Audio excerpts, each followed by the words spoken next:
আসো মনোজ। আরে কে তুই? আর আমার চেয়ারে বসা তোকে সাহসটা কে দিয়েছে?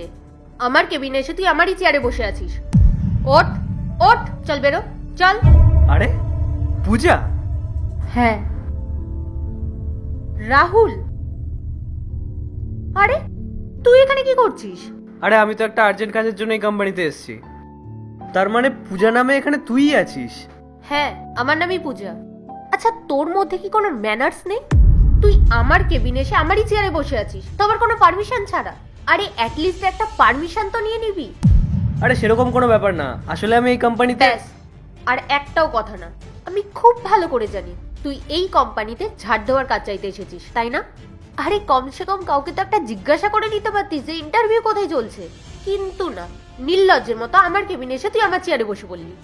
পূজা দেখ, তুই আমাকে ভুল বুঝছিস, আমি এখানে কোনো ইন্টারভিউ দিতে আসিনি। আর এই ছেলেটাকে? ও আমার বয়ফ্রেন্ড। আমি ওকে এখানে এনেছি জব দেওয়ার জন্য। আর তুই জানিস আমি ওকে কোন জব দেব? অ্যাসিস্ট্যান্ট ম্যানেজারের।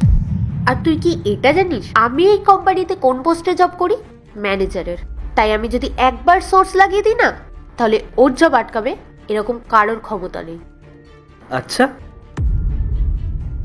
ভালো। তা ভাই বলো, কেমন আছো? নিজের হাত নামা। আমি যাত্রার সাথে হাত মেলাই না। বেবি, তুমি তো জানোই আমি এসব মানুষদের সাথে কথা বলি না। তুমি ওর সাথে এতক্ষণ ধরে কথা বলছো, তোমাদের কি কানেকশন আছে? বার করে দাও না একে। বেবি, আমি তো চাই ও এখান থেকে বেরিয়ে যাক, কিন্তু কি বলতো, আমার না ওর ওপর খুব দয়া হচ্ছে। কারণ কলেজ টাইমেও আমার সাথেই পড়তো, আর তুমি জানো ও কলেজের টপার ছিল, সব সময় ফার্স্ট হতো। কিন্তু এখন মনে হচ্ছে বেচারার সিচুয়েশনটাই খারাপ হয়ে গেছে। আরে দেখো না, ও কেমন সস্তার জামা কাপড় পরে আছে। এই, তুই কিভাবে এসে আমার চেয়ারে বসলি? তুই চিনিস না আমাকে।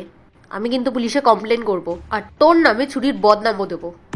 পূজা, তুমি এসব কি কথা বলছো? আর আমাকে কোন দিক থেকে দেখে চোর বলে মনে হচ্ছে তোমার? আর আমি তো এমনও কিছু খারাপ জামা পরে নেই যে তুমি আমাকে অপমানের ওপর অপমান করে যাবে।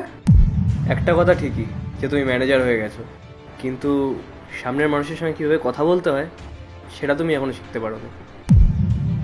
তোর লেকচার তুই বন্ধ কর। আমি কেন তোর সাথে ভালোভাবে কথা বলবো? শোন, ভালোভাবে কথা তার সাথেই বলা যায় যার মধ্যে কোনো কোয়ালিটি আছে।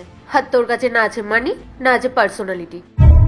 আর তুই তো এই কোম্পানিতে ঝাড় দেওয়ার জন্য এসেছিস, তাহলে আমি কেন তোর সাথে ভালোভাবে কথা বলবো? সম্মান তো আমার পাওয়া উচিত, কারণ আমি এই কোম্পানির